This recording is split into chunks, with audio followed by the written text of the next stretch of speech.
హరే కృష్ణ భక్తులందరికీ స్వాగతం. ఇవాళటి భగవద్గీత క్లాస్కి ప్రార్థనతో మొదలు పెడదాము. అందరు కూడా ప్రార్థించండి నాతో పాటు దయచేసి. ఇంకా వీడియో ఆన్ చేసి క్లాస్ వెళ్ళడానికి ప్రయత్నించండి ప్లీజ్. ఓం నమో భగవతే వాసుదేవాయ. ఓం నమో భగవతే వాసుదేవాయ. ఓం నమో భగవతే వాసుదేవాయ. ఓం అజ్ఞానతిమిరాంధస్య జ్ఞానాంజనశలాకయా చక్షురున్మిళితం येन తస్మై శ్రీగురవే నమః. నమో విష్ణుపాదాయ కృష్ణప్రేష్ఠాయ భూతలే శ్రీమతే భక్తివేదాంత స్వామిన్నితి నామినే. నమస్తే సారస్వతే దేవే గౌరవాణీ ప్రచారిణే నిర్విశేష శూన్యవాది పాశ్చాత్య దేశతారిణే. జయ శ్రీ కృష్ణ చైతన్య ప్రభు నిత్యానంద శ్రీ అద్వైత గదాధర శ్రీవాసాది గౌరభక్త వృంద. హరే కృష్ణ కృష్ణ కృష్ణ హరే హరే, హరే రామ రామ రామ హరే హరే.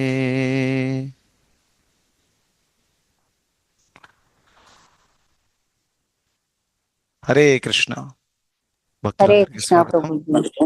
ఇవాళటి భగవద్గీత క్లాస్కి మనము 10వ అధ్యాయం చర్చిస్తున్నాము. సో నిన్న మనము 4వ అధ్యాయం 4, 5 ఈ రెండు శ్లోకాల గురించి మనం చర్చించాము 10వ అధ్యాయంలో. అందులో అనేక గుణాల గురించి భగవంతుడు మాట్లాడారు: బుద్ధి, జ్ఞానము, సందేహము, ఇవన్నీ కూడా. సో ఇవాళ మరికొన్ని గుణాల గురించి మనం చర్చించబోతున్నాము. సో నేను ఒకసారి స్క్రీన్ మీద డిస్ప్లే చేసి పై వచ్చే గుణాలు ఏవైతే ఉన్నాయో దాని గురించి మనం చర్చిద్దాం. సో ఈ శ్లోకంలో మనము నిన్న బుద్ధి, జ్ఞానము, సందేహము, మోహము లేకపోవడము అది కూడా మనం చర్చించాము. దాని తర్వాత క్షమాగుణము, అది ఇప్పుడు చూస్తాం మనం. ఇంకా సత్యసంధత, ఇంద్రియ నిగ్రహము, మనో నిగ్రహము, ఇవన్నీ కూడా ఈ 4 గుణాలు ఇవాళ మనం చూడడానికి ప్రయత్నిద్దాం. సో ముఖ్యంగా ఇవాళ మనము ఈ ఒక్కొక్క పదం గురించి ఏ విధంగా అది మన జీవితంలో అప్లై అవుతుందో అనేది మనం చర్చించబోతున్నాము. సో మైథిలిమత, you raised hand, you have some question. Yes ప్రభుజీ, అదే దీని చెప్పండి. గురించే ప్రభుజీ. 4th 5th శ్లోక గురించి నాకు అంటే అర్థం కాలేదు నిన్న యాక్చువల్లీ చెప్పింది. హ్మ్. సో ఎందుకు ఈ గుణాల గురించి చెప్పారు అనేది నాకు క్లారిటీ లేదు. దానికోసమే నేను హ్యాండ్ రైజ్ చేశాను ప్రభుజీ. ఓకే. సో ఈ గుణాలు మీరు చూస్తే ఇందులో కొన్ని దివ్యమైన గుణాలు ఉన్నాయి, రైట్? ఫర్ ఎగ్జాంపుల్ క్షమ, ఇవన్నీ కూడా. ఇంకా కొన్ని గుణాలు ఫర్ ఎగ్జాంపుల్ భయము, ఇవన్నీ కూడా ఉన్నాయన్నమాట. సో ఈ అన్ని గుణాలు అనేక జీవాత్మలలో కనిపిస్తాయి.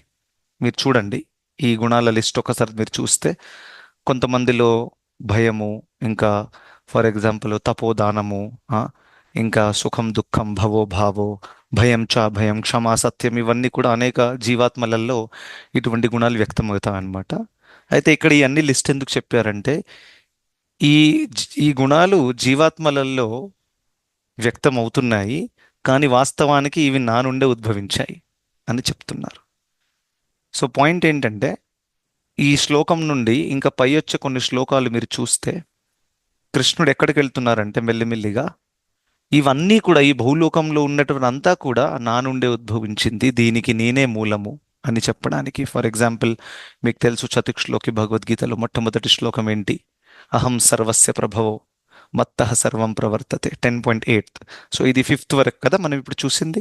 6th 7th 8th కూడా మీరు చూస్తే 8thలో ఇదంతా చెప్పి 8thలో లాస్ట్కి చెప్తారు అహం సర్వస్య ప్రభవో.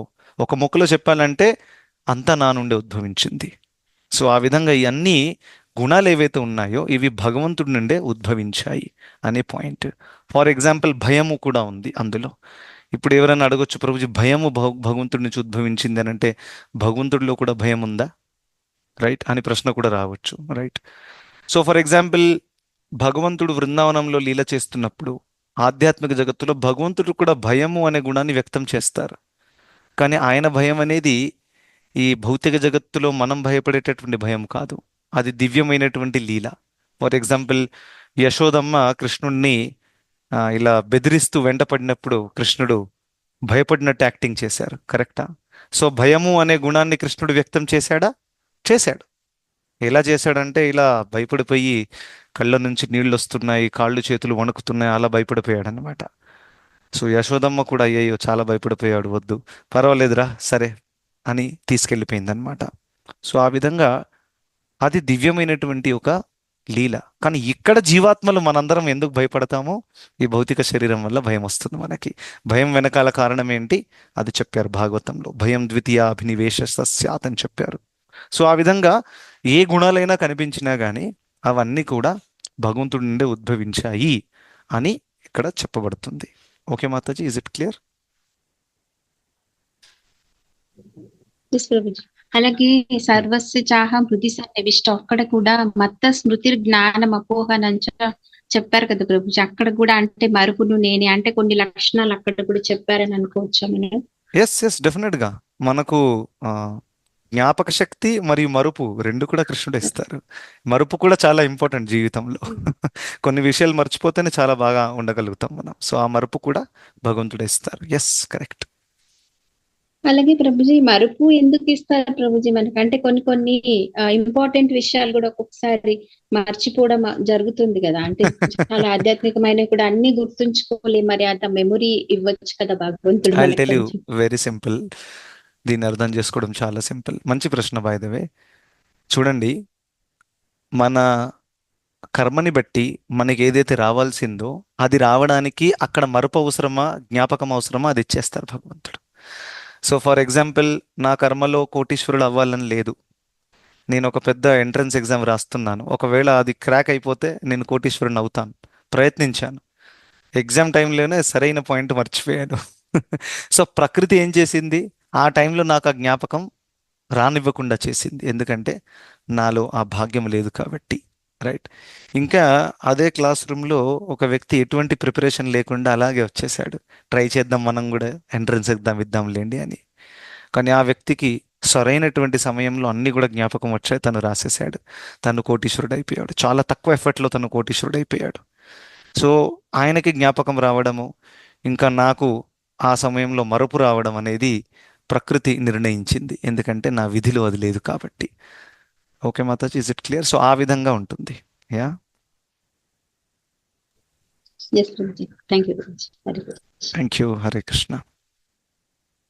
ఇప్పుడు దీనికి ఒక ఇంకో ఉదాహరణ చెప్తాను. ఒకవేళ నాకు మానసిక ఆందోళన కలిగి దుఃఖము కలగాలని నా విధులు రాసింది, దీన్ని ఆది ఆత్మిక క్లేశము అని అంటారు. మూడు క్లేశాలలో ఒక క్లేశం ఏంటి? మనసు ద్వారా వచ్చే క్లేశం.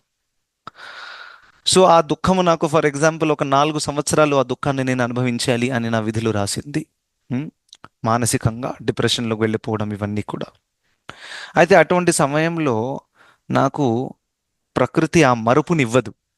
ఎందుకంటే చెడు ఎక్స్పీరియన్సెస్ ఏవైతే ఉంటాయో, చెడు అనుభూతులను, మనల్ని అవమానించారు, లేకపోతే నేనేదో పోగొట్టుకున్నాను, ఇవన్నీ కూడా మర్చిపోతే చాలా మంచిది యాక్చువల్గా. కానీ అదే మరవలేకపోతాం. ఆ ఎవరైతే మర్చిపోలేకపోతున్నారో వాళ్ళే డిప్రెషన్లోకి వెళ్ళిపోతారు. పదే పదే దాని గురించి ఆలోచించి ఆలోచించి ఆలోచించి ఆత్మహత్య వరకు వెళ్ళిపోతుంది మ్యాటర్. సో ఆ వ్యక్తికి మరుపు రావట్లేదు. ఎందుకంటే ఆ వ్యక్తికి తన కర్మలో రాసి ఉంది, ఈయన ఈ 4 సంవత్సరాలు మానసిక ఆందోళన కలగాలి ఇతనికి అని. ఎందుకంటే ఇతను పూర్వంలో వేరే వ్యక్తికి మానసిక ఆందోళన కలిగించాడు కాబట్టి ప్రకృతి ఈయనకు కూడా అకౌంట్ సెటిల్ చేస్తుందన్నమాట. సో అటువంటి సందర్భంలో ఆ వ్యక్తి ఎంత ట్రై చేసినా కానీ ఆ మరుపు అనేది రాదు. రైట్. సో ఆ విధంగా ప్రకృతి మేనేజ్ చేస్తుంది. ఓకే. సో భగవంతుడు ఎప్పుడైతే అంటారో పరమాత్మ రూపంలో ఉన్నప్పుడు తను న్యూట్రల్ పొజిషన్ తీసుకుంటారు జనరల్గా. మంచి చేసిన వాళ్ళకి. ఎందుకంటే ఉపదృష్ట అనుమంత, ఈ రెండు పదాలు చాలాసార్లు చెప్పాను. ఉపదృష్ట అంటే సాక్షి, అనుమంత అంటే శాంక్షనర్. శాంక్షనర్ అంటే మన కోరికలు వ్యక్తం మనం ఎప్పుడైతే చేస్తామో అవి తీరాలన్నా తీరకూడదా అని పరమాత్మ అప్రూవ్ చేస్తారు. ఎలా అప్రూవ్ చేస్తారు? తనకు తగినటువంటి పుణ్యం ఉందా లేదా అని చూసి అప్రూవ్ చేస్తారు. సో ఆ విధంగా న్యూట్రల్ రోల్ ఉంటుంది ఒక రకంగా పరమాత్మది. సో ప్రకృతి ద్వారా అన్ని పనులు భగవంతుడు చేయిస్తారనమాట, ఎవరికి జ్ఞాపకం రావాలి, ఎవరికి మరుపు రావాలి అనేది. ఓకే మాతాజీ. కానీ ఇంట్రెస్టింగ్ పాయింట్ ఏంటంటే ఒకవేళ నా కర్మలో ఈ 4 సంవత్సరాలు మానసిక ఆందోళన పొందాలి, కొన్ని విషయాలు మర్చిపోలేక అని ఉంటే కూడా, ఎవరైతే భక్తి మార్గాన్ని ఫాలో చేస్తున్నారో, ప్రత్యేకంగా హరినామాన్ని ఆశ్రయించారో, అటువంటి వాళ్ళు ఆ 4 సంవత్సరాల మానసిక ఆందోళన పీరియడ్ ఉన్నప్పటికీ దానికి అతీతులైపోయి దాని ప్రభావం వీళ్ళ మీద రాదు. ఇది స్పెషాలిటీ. చూడండి, this is the point of the discussion. ఇది సొల్యూషన్ అన్నమాట. సో అందుకనే ఈ భక్తి మార్గం అనేది, అందుకనే మనం అంటాం కదా, ఆ కర్మాని నిర్దహతి కింతుచ భక్తి భాజాం. ఓ పూర్వంలో ఎన్నో చెడు కర్మలు చేయొచ్చు, నేను ఎంతో మందికి మానసిక ఆందోళన కలిగించానేమో, ఆ, నేను పూర్వజన్మలో ఒక మహిళని పెళ్లి చేసుకొని తాగొచ్చి రోజు కొట్టానేమో, కరెక్ట్, ఇవాళ నా బ్రతికి ఇలా అయిపోయింది, మానసిక ఆందోళన నాకు కలుగుతుంది, కరెక్టా? అలా అయినప్పటికీ పెద్ద నిరాశ చెందాల్సిన అవసరం లేదు. ఎందుకంటే భక్తి మార్గం ఎలాంటిదంటే, అపిచేత్సు దురాచారం, ఎంత పెద్ద పాపాత్ములైనప్పటికీ ఆ వ్యక్తి భక్తి ఆశ్రయాన్ని తీసుకుంటే ఆ దుఃఖాల మధ్యలో ఉండి కూడా దాని ప్రభావం ఆ వ్యక్తి దగ్గరికి రాదు, వ్యక్తి మీద రాదు. సో అది స్పెషాలిటీ అన్నమాట భక్తి మార్గం. Does that help Maithili Mataji?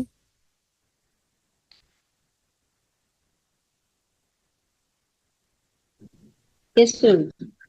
Okay. మీరు చెప్పినట్టు నిజంగానే ఎన్ని మానసిక ఆందోళనలు ఉన్నా కూడా నిజంగా భక్తి అనేది చాలా helpful prabhuji. Yes, thank thank you. Yeah, Chandrakala garu మీరు హ్యాండ్ రేస్ చేశారు, చెప్పండి మాతాజీ. హరే కృష్ణ ప్రభుజీ. హరే కృష్ణ.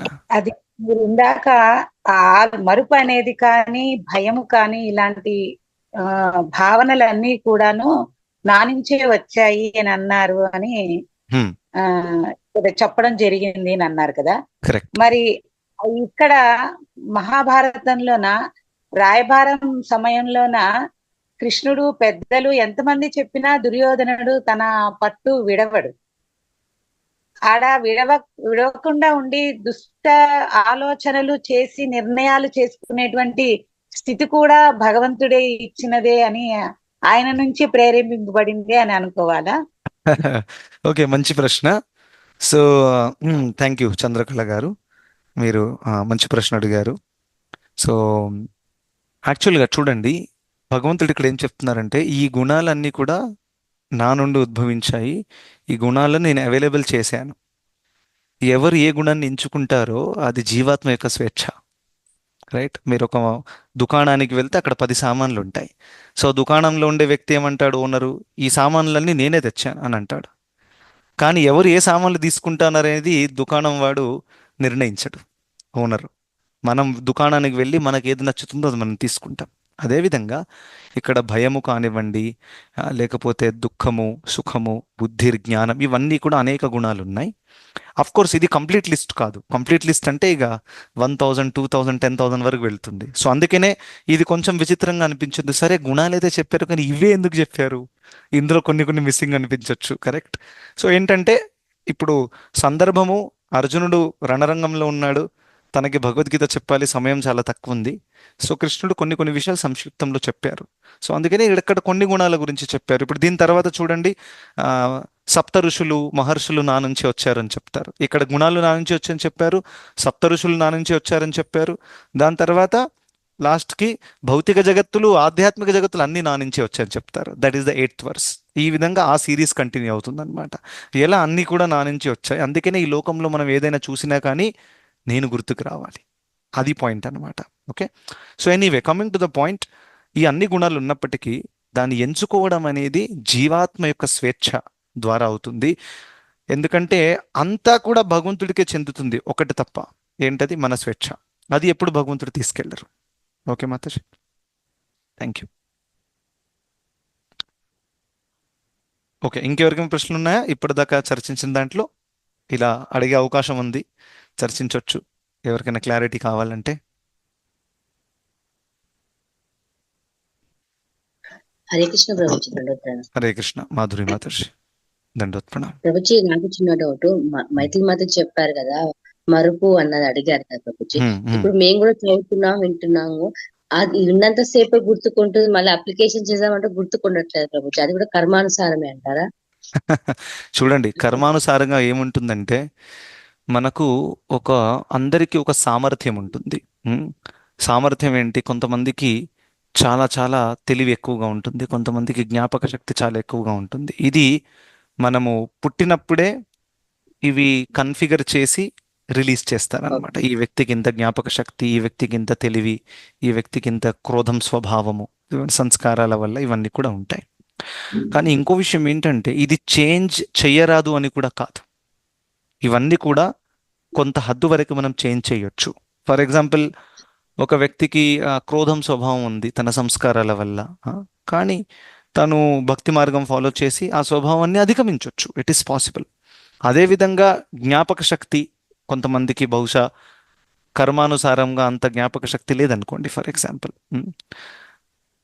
కానీ తను కూడా కొన్ని టెక్నిక్స్ యూజ్ చేసి ఆ, కొంచెం కొంత హద్దు వరకు దాన్ని పెంపొందించుకునే అవకాశము ఉంటుంది.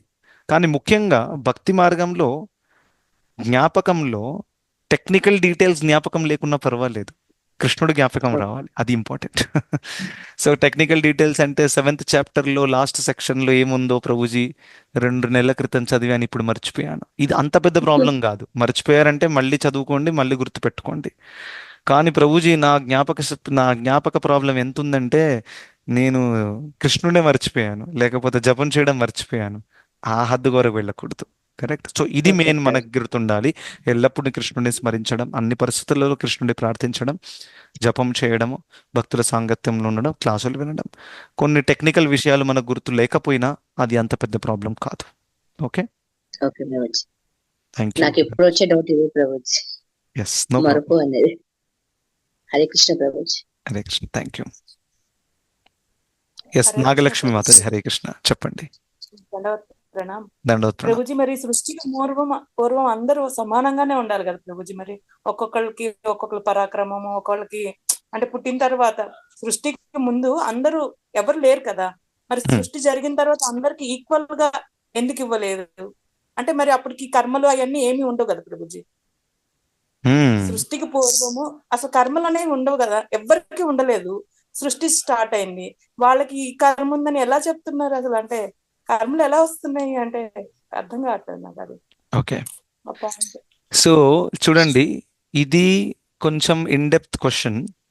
ఇంకా దీని ఆన్సర్ నేను సంక్షిప్తంగా చెప్తాను to start with. Okay, because there will be many follow up questions on this. ఒక విషయం గుర్తుపెట్టుకోవాలి. సృష్టి ఆరంభంలో మనం ఎప్పుడైతే సృష్టి అని అంటున్నామో, యాక్చువల్గా ఈ సృష్టి ప్రళయం కూడా అనంతకాలం నుండి జరుగుతుంది. ఇది ఇప్పుడు అనుకోకూడదు మనము, ఇప్పుడు సృష్టి జరిగింది కదా, ఇది ఫస్ట్ సృష్టి, జీవాత్మలందరూ వచ్చిన వాళ్ళు ఫ్రెష్ బ్యాచ్ అని అనుకోకండి. వీళ్ళు ఫ్రెష్ బ్యాచ్ కాదు. ఎందుకంటే అనాది బహిర్ముఖి జీవ అని చెప్పారు. అంటే ఎంతో ఎంతో కాలం నుండి ఇక్కడ అనేక జీవాత్మలు ఈ భౌతిక జగత్తులో భ్రమిస్తూ ఉన్నారు. అయితే దాని అర్థం ఏంటి? ఎన్నో ఎన్నో సృష్టిలలో జీవాత్మలు భాగం తీసుకున్నారు, అనేక కర్మలు చేశారు. ప్రళయం జరిగింది, ప్రళయం తర్వాత సుప్తావస్థలో వెళ్ళిపోతారు జీవాత్మలందరూ కూడా. మళ్ళీ సృష్టి జరుగుతుంది. మళ్ళీ సృష్టి జరిగినప్పుడు ఆ జీవాత్మలు పోయినసారి వదిలినటువంటి సంస్కారాలు, కోరికలు, కర్మబంధన అవన్నీ కూడా క్యారీ ఫార్వర్డ్ చేసి మళ్ళీ కొత్త సృష్టిలో ప్రవేశిస్తారు.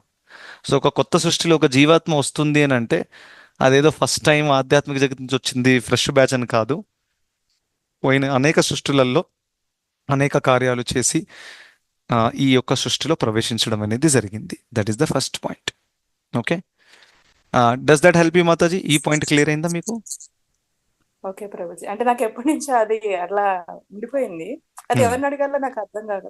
ఇప్పుడు టాపిక్ వచ్చింది కదా అందుకని. మంచి ప్రశ్న. సో ఇది ఫస్ట్ బ్యాచ్ కాదు. ఇంకా రెండవ పాయింట్ ఏంటంటే, మరి ఫస్ట్ టైము జీవాత్మ ఏ విధంగా ఇక్కడికి రావడం జరిగింది? కరెక్ట్. దాన్ని ప్రభుపాదుల వారు చాలా సింపుల్గా ఎక్స్ప్లెయిన్ చేశారు.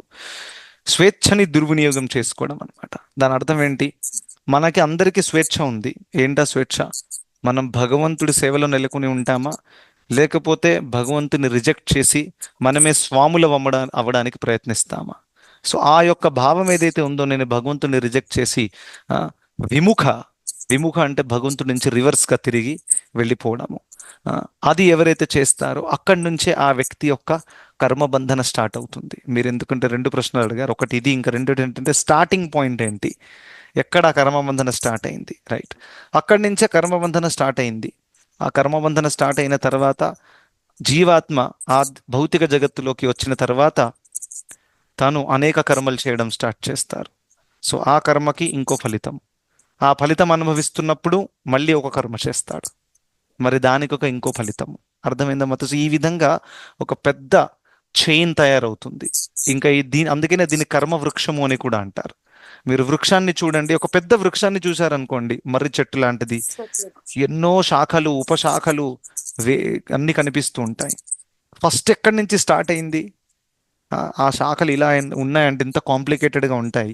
ఫస్ట్ స్టార్టింగ్ పాయింట్ ఏంటి, right? It is very difficult to identify. ఒకవేళ మిమ్మల్ని ఎండ్లో నిలబెట్టి ఒక ఆకు చూయించి ఆ ఆకు ఏ స్టార్టింగ్ శాఖ నుంచి వచ్చిందో చెప్పండి అంటే it will be very difficult, correct? ఎందుకంటే అది చాలా ఓవర్ టైం, ఎన్నో సంవత్సరాలు గడిచినందువల్ల అది ఎగ్జాక్ట్గా డిటెక్ట్ చేయడం చాలా చాలా డిఫికల్ట్. కానీ ఖచ్చితంగా స్టార్టింగ్ పాయింట్ అయితే ఉంది. ఏంటి? మనకందరికి తెలుసు, విత్తనము, కరెక్టా?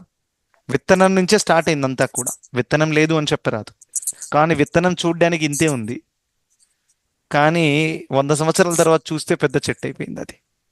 అదేవిధంగా ఇప్పుడు ఒక వ్యక్తి అనేక కర్మలు అనుభవిస్తున్నాడు, అనేక దుఃఖాలు అనుభవిస్తున్నాడు, కానీ స్టార్టింగ్లో ఒక చిన్న విత్తనమే, అదే ఇంత పెద్ద కర్మవృక్షంలో తయారైపోయింది. Okay Mataji? Okay Prabhuji. Thank you. Okay prabhuji. Is it clear or you have any follow up questions? అడగొచ్చు, ఏం ప్రాబ్లం లేదు. క్లియర్ కాకపోతే అడగండి, no problem. Okay, okay Prabhuji. ఓకేనా? సరే, ఇంకా నెక్స్ట్ విజయ అడుపు మాతాజీ. ఇవాళ ఓన్లీ క్వశ్చన్ ఆన్సర్స్ చేద్దాం మనం, నో ప్రాబ్లమ్స్. విజయ అడుపు మాతాజీ, మీరు అన్మ్యూట్ చేశారు, చెప్పండి. ఓకే, మీ వాయిస్ రావట్లేదు.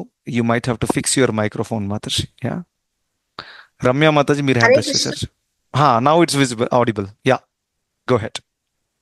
ఆ గురుజీ, అన్ని గుణాలు భగవంతుడే ఇచ్చినప్పుడు కొన్ని సమాజంలో చాలా ఘోరాలు అన్ని జరుగుతున్నాయి కదా ఆడపిల్లల పైన అలాగా. మరి అలాంటి గుణాలు ఎందుకు ఇస్తున్నాడు గురుజీ? సొసైటీలో అంత చెడు జరిగేలాగా ఎందుకు చేస్తున్నాడు? అలా ఆ గుణాలు ఇవ్వకుండా ఉండొచ్చు కదా. ఓకే, అన్ని గుణాలు భగవంతుడే ఇస్తున్నాడని చెప్పారు మీరు. రైట్. మరి సింపుల్. అంత చెడు జరుగుతుంది కదా గురుజీ సొసైటీలో. కొన్ని విషయాలను అసలు తట్టుకోలేకుండా జరుగుతున్నాయి. Correct, I understand. అలా ఎందుకు జరుగుతుంది? అలాంటి గుణాలను ఎందుకు ఇస్తున్నాడు గురుజీ? భగవంతుడే కదా, మన Correct. బాగోగులు చూస్తాడు అని అంటాం కదా భగవంతుడు అంటే. మరి అంత చెడు ఎందుకు జరగాలి సమాజంలో? అర్థమైంది, మీ ప్రశ్న అర్థమైంది. ఇప్పుడు మీకు 2 అబ్బాయిలు ఉన్నారు, correct mataji? Right? Yeah, you have. Yes. మీకు 2 అబ్బాయిలు ఉన్నారు, రైట్? సో మీరు, వాళ్ళు కూడా ఇప్పుడు కాలేజ్కి ఎదిగారు. ఇది సింపుల్ ఉదాహరణ చెప్తున్నాను, దీని ద్వారా ఆ పాయింట్ కూడా క్లియర్ అవుతుంది మనకి. మీరు వాళ్ళకి ఖర్చు కోసం డబ్బులు ఇస్తారు కదా ఎప్పుడెప్పుడు. వాళ్ళు ఏమైనా కొనుక్కోవాలని చెప్తారు, లేకపోతే ఫ్రెండ్ బర్త్డే పార్టీ ఉంది, మమ్మీ 500 రూపాయలు ఇవ్వండి, ఆ విధంగా ఎప్పుడెప్పుడు మీరు వాళ్ళకి డబ్బు కూడా ఇస్తారు. పెద్ద అయిపోయారు వాళ్ళు. సో డబ్బుని దుర్వినియోగం చేసుకునే అవకాశం 100% ఉంది, కరెక్ట్? ఇప్పుడు నాకే 2 అబ్బాయిలు ఉన్నారనుకోండి, నేను ఒకడికి 500 రూపాయలు ఇచ్చాను, కానీ ఆడ అకస్మాత్తుగా సిగరెట్ తాగే అలవాటు నేర్చుకున్నాడు, నాకు తెలియదు. ప్రభుజీ వినిపించట్లేదు. నాకు క్లియర్గా ఉంది Mataji. I think you have some audio issue. మిగతా వాళ్ళకి వినిపిస్తుందా నేను చెప్పేది? వినిపిస్తుంది ప్రభుజీ. సో ఒక తండ్రిగా నేను నా 2 అబ్బాయిలకి 500 ఇచ్చాను. ఒకడేమో మంచిగా మందిరానికి వెళ్ళాడు, అక్కడ కొంచెం భగవంతుడికి నైవేద్యము, ఒక ఫ్లవరు, ఫ్రూట్స్ కొనుక్కొని భగవంతుడికి ఆఫర్ చేశాడు. మిగతా డబ్బులు ఆటో వాడికి ఇచ్చి ఇంటికి వచ్చేసాడు.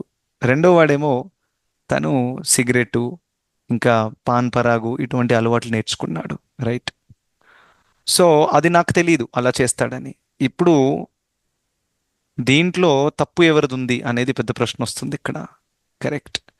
ఎందుకంటే ఒక యాంగిల్లో ఏమనొచ్చు అంటే తప్పు తండ్రిది అని చెప్పొచ్చు. ఎందుకు? డబ్బులు ఎవరు ఇచ్చారు? తండ్రి ఇచ్చాడు కాబట్టి. తను డబ్బులు ఇవ్వకపోతే బాగుండేది కదా, కొడుకు తప్పు చేసేవాడే కాదు. కానీ ప్రాక్టికల్గా ఆ ఎదిగిన అబ్బాయి కాబట్టి తనకు కూడా డబ్బులు అవసరం, ఎక్కడైనా వెళ్తాడు, ఆటోకి డబ్బులు కావాలి, బయట ఏదైనా తినాలంటే డబ్బులు కావాలి, ఒక బుక్ కొనుక్కోవాలంటే డబ్బులు కావాలి. సో డబ్బు జీరో చేస్తే కూడా తను ఫంక్షన్ చేయలేడు. సో తనకి డబ్బు అయితే ఇవ్వాలి, ఫ్రీడమ్ అయితే ఇవ్వాలి ఖచ్చితంగా. డబ్బు జీరో చేసి ఫంక్షన్ చేయరాదు ఈ లోకంలో. కరెక్ట్. ఎందుకంటే మీరైతే 24 hours ఉండరు కదా ఆయన వెనకాల.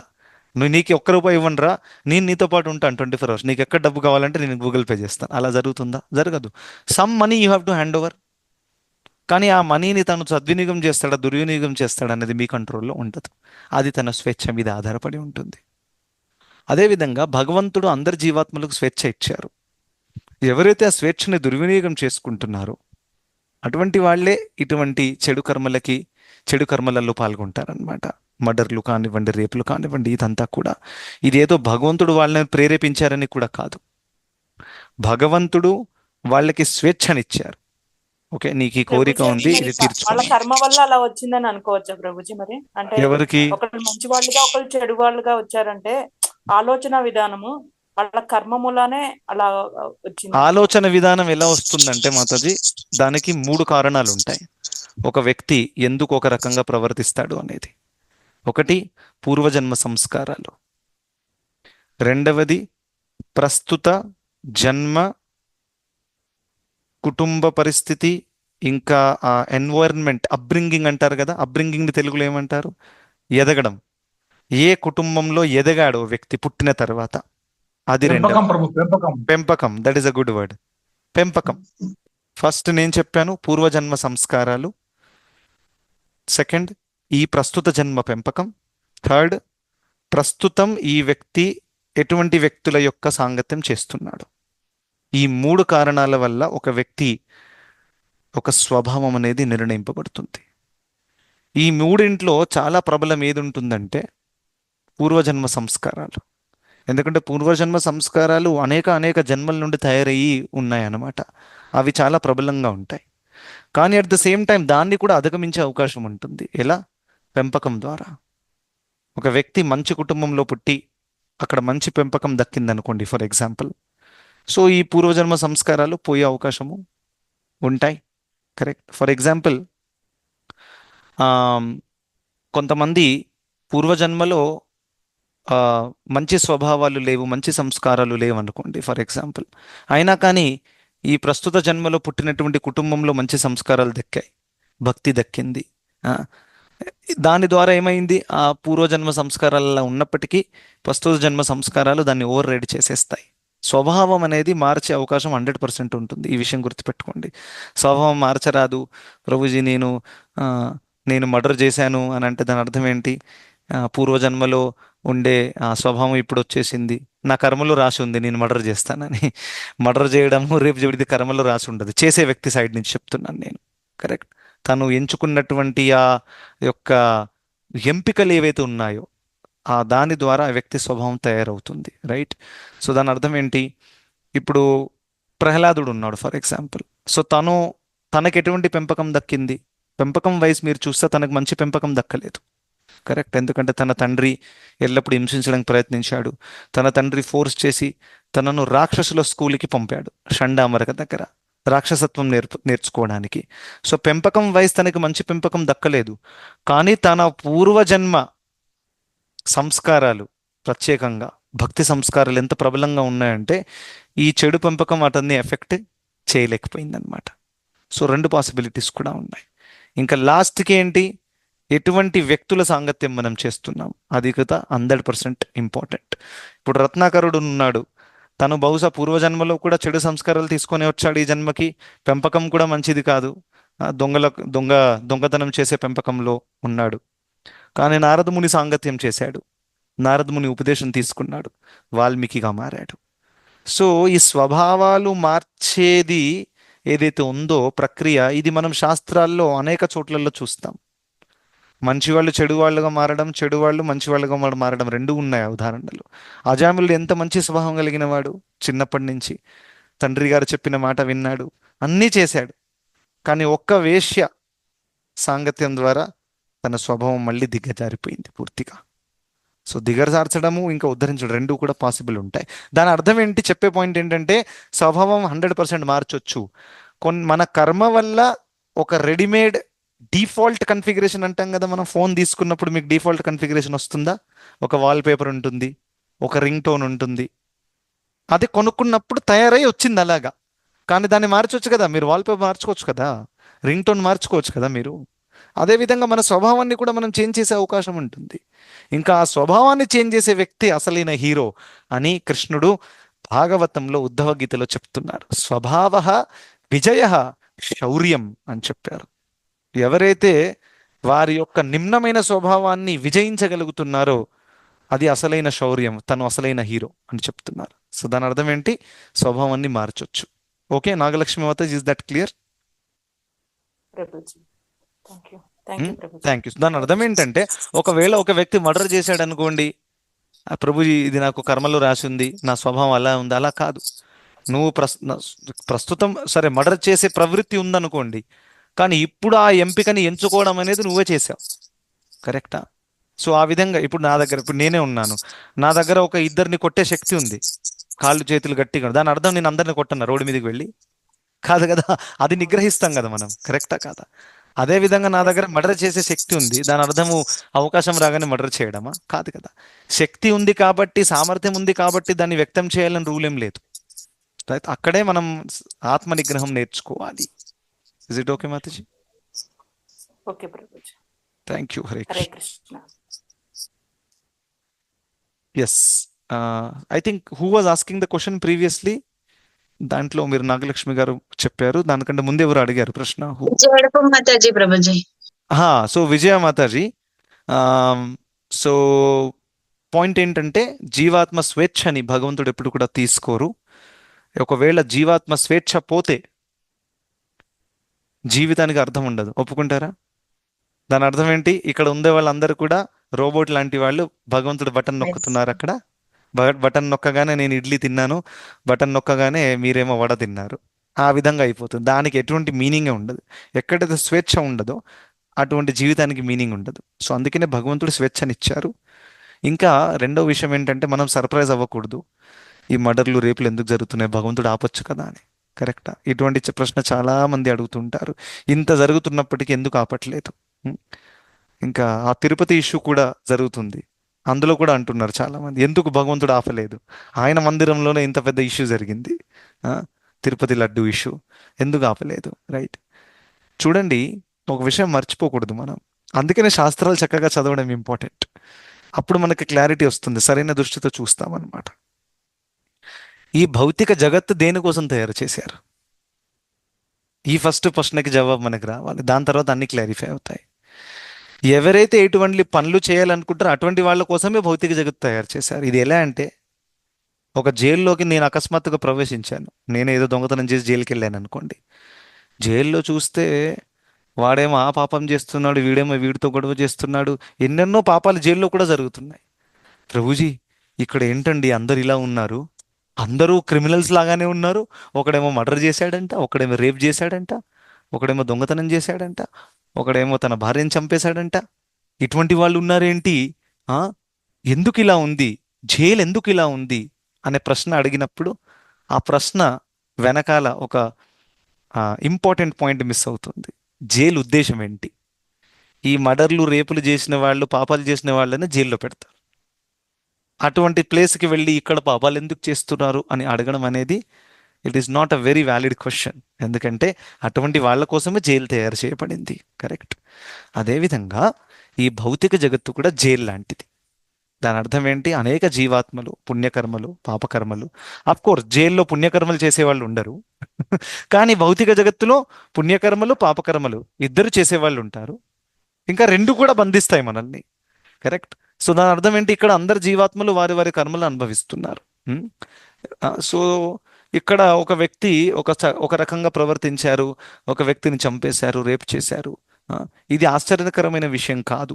ఎందుకంటే భౌతిక జగత్ అంటేనే ఇక్కడ జీవాత్మలు ఎవరైతే ప్రత్యేకంగా పాపాలు చేయడానికి అలవాటు పడ్డారో అటువంటి వాళ్ళు ఇక్కడికి వస్తారు. చాలా గొప్ప పుణ్యాత్మలు కొన్ని జన్మలు గడిపేసి చాలా చాలా పుణ్యాలు చేసి భక్తి చేసి వెళ్ళిపోతారు, ఇక్కడ ఉండరు. కరెక్ట్. సో ఆ విధంగా ఇక్కడ అవన్నీ జరుగుతుంటాయి. ఇప్పుడు దీని అర్థము, ఒక వ్యక్తి మన ముందే చనిపోతున్నాడు, ఇంకా మనమేమో ఇలా కూర్చొని ఆయన కర్మలో రాసింది కదా ప్రభుజీ, నాకెందుకు, నేను వెళ్ళిపోతాను, నాకు సంబంధం లేదు దానితో. ఆ, తన కర్మలో రాసున్న మన ధర్మం ఏంటి అనేది మనం చూడాలి. సో దాని అర్థం ఏంటి, మన కుటుంబంలో కూడా ఒకరికి ఒక ప్రాబ్లం వస్తుంది అనుకోండి. ఆ, ఒక వ్యక్తికి మానసిక ప్రాబ్లం వస్తుంది, శారీరక ప్రాబ్లం వస్తుంది. ఆ, ఆమె కర్మలో రాస్తుంది ప్రభుజీ, నేనేం చేయను, ఎక్కువగా పట్టించుకోను అని అలా చేయరాదు. ఆమె కర్మలో రాసున్నప్పటికీ మీరు ఆ వ్యక్తికి తల్లిదండ్రి కాబట్టి మీకు కూడా కొన్ని బాధ్యతలు ఉన్నాయి, అది మీరు నిర్వహించాలి.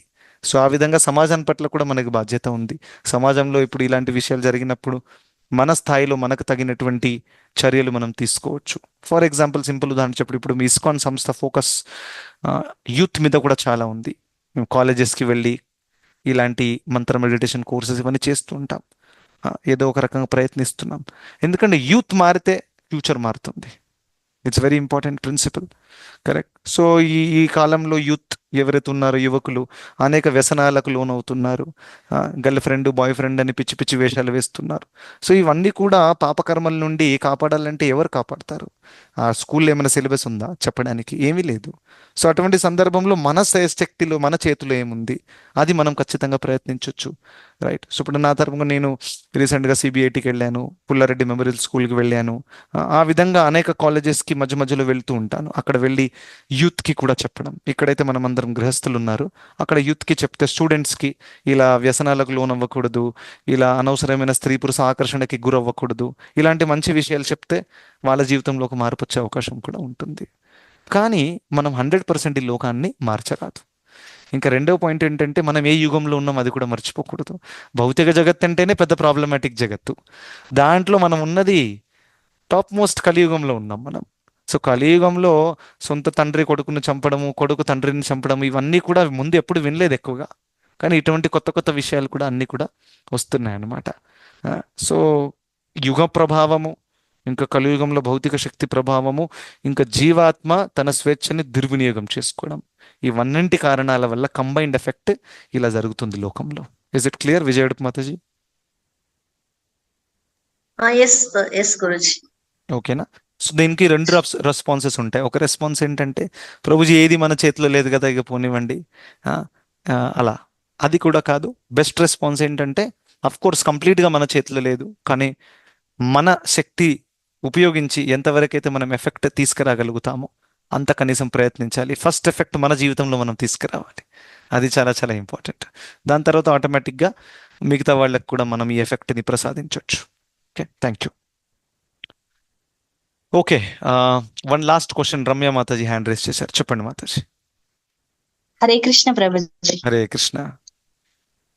ప్రభుజీ, ఇప్పుడు మనకి ఏదో కొంచెమో గొప్పనో దేవుడి గురించి అయితే మనకు తెలుస్తుంది. రోడ్డు పైన ఉండే వాళ్ళు, బిచ్చగా వాళ్ళు ఉంటారు కదా ప్రభుజీ, వాళ్ళ గమ్యం ఏంటి ప్రభుజీ? ఇప్పుడు కలియుగంలోనే ఇంత ఘోరంగా వాళ్ళు రోడ్డు పైన పడుకోవడము, ఏదో పెట్టింది తింటారు. మళ్ళీ నెక్స్ట్ జన్మ వాళ్ళ గమ్యం ఏముంటుంది ప్రభుజీ? చూడండి, రెండు విషయాలు ఇక్కడ అర్థం చేసుకోవడం ఇంపార్టెంట్. కొంతమంది మీరు అన్నారు కదా, ఇప్పుడు రోడ్డు మీద భిక్షం అడుక్కునే వాళ్ళు ఉన్నారు. వాళ్ళు తినడానికి తిండి కూడా లేదు, దాంట్లోనే వాళ్ళ జీవితం అంతా గడిచిపోతుంది. వాళ్ళు భక్తి చేసే అవకాశం ఎక్కడుంది? That is the question your asking, right mataji? Yes prabhuji. చూడండి, ఒక విషయం గుర్తుపెట్టుకోవాలి. ఒక వ్యక్తి ఆ పరిస్థితిలో ఉన్నాడు అని అంటే తను ఎంచుకున్నటువంటి ఎంపికల వల్లనే తను అక్కడ ఉన్నాడు.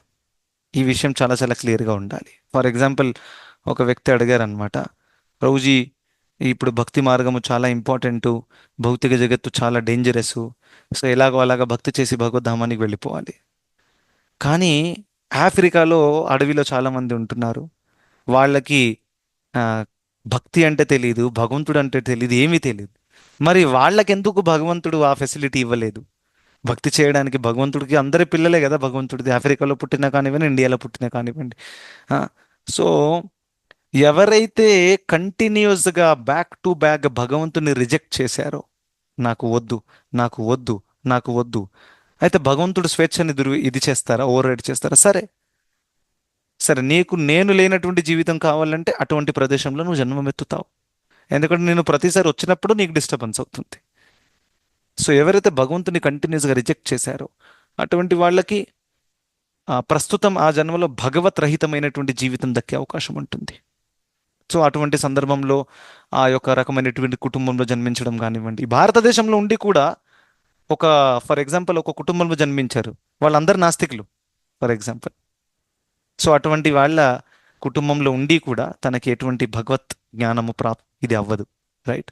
సో తను ఎలా, ఎందుకంటే తను అటువంటి ఎంపికని ఎంచుకున్నాడు బ్యాక్ టు బ్యాక్. ఎవరైతే నాకు భక్తులు కావాలి, భక్తుల సాంగత్యం కావాలని ఎంచుకుంటున్నారో అటువంటి వాళ్ళకి భగవంతుడు చాలా పుష్కలంగా భక్తుల సాంగత్యము అన్నీ కూడా ఇస్తారు. ఎవరైతే రిజెక్ట్ చేస్తున్నారో కంటిన్యూస్గా అటువంటి వాళ్ళకి అటువంటి జన్మ దక్కుతుంది ఎక్కడైతే భగవంతుడు యాక్సెసిబుల్గా ఉండరు. అట్ ద సేమ్ టైం అక్కడ భగవంతుడు వాళ్ళని ఏదో కంప్లీట్గా రిజెక్ట్ చేశారని కాదు. భగవంతుడు ఏం చేస్తారు, అరే భగవంతుడికి, ఎందుకంటే నేను చెప్పినట్టు అందరూ భగవంతుడి పిల్లలే కాబట్టి ఒక వ్యక్తి భగవంతుని రిజెక్ట్ చేసి చేసి ఆఫ్రికాలో పుట్టినప్పటికీ భగవంతుడు శ్రీల ప్రభుపాదుల వారంటే శుద్ధ భక్తులను ఆఫ్రికాకు కూడా పంపుతారు. నేను వెళితే వాడికి ప్రాబ్లం అవుతుంది, నువ్వు వెళ్ళు ప్రచారం చేయి, కరెక్టా? సో ఆ విధంగా భగవంతుడు తన భక్తులను పంపుతారు, కరెక్ట్? ఎప్పుడైతే మీరు ఒక వ్యక్తికి 10 సార్లు చెప్పినా కానీ వ్యక్తి మారట్లేదు, సో మీరు వేరే వ్యక్తి ద్వారా పని చేయించవచ్చు, కరెక్ట్? ఆ వ్యక్తిని పంపితే పని అయిపోతుంది. నేను వెళ్తే ప్రాబ్లం అవుతుంది, సరే ఆ వ్యక్తిని పంపుతాం. ఆ వ్యక్తి అలావని భగవంతుడు భక్తులని పంపుతారు, మీరు వెళ్ళండి, ఈ విధంగా నన్ను పూర్తిగా మర్చిపోయి అటువంటి జన్మనెత్తిన వాళ్ళకు కూడా అవకాశం ఇవ్వండి, రైట్? అది ప్రత్యేకంగా చైతన్య మహాప్రభువుల వారి అవతరణ వెనకాల మూల ఉద్దేశం. నమో మహావదాన్యాయ కృష్ణ ప్రేమ ప్రదాయతే. ఈ ఆధ్యాత్మిక జ్ఞానాన్ని, కృష్ణ ప్రేమని అందరికీ పంచుతున్నారు. అర్హత ఉందా లేదా అని కూడా చూడట్లేదు, కరెక్ట్?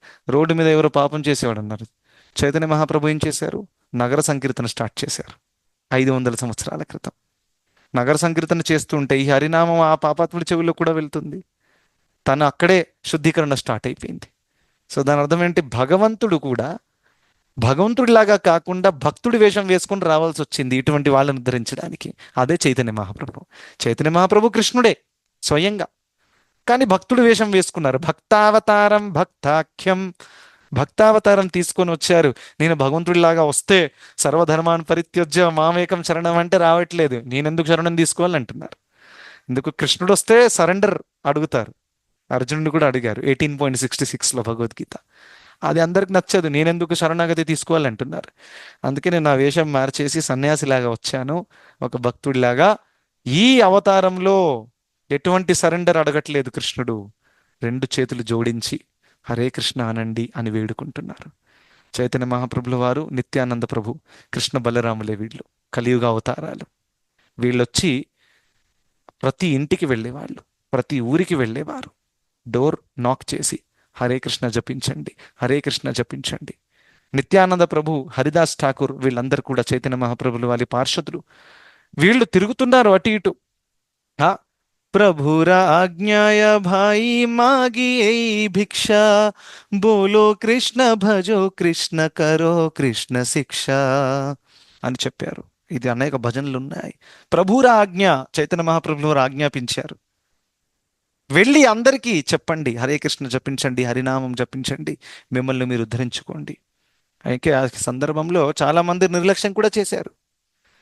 వెళ్ళవయ్యా, నీకేం పని లేదు, నువ్వు హరే కృష్ణ హరే కృష్ణ అంటావు, మాయమడబడుతున్నావు, మేము చేయనండి, వెళ్ళండి.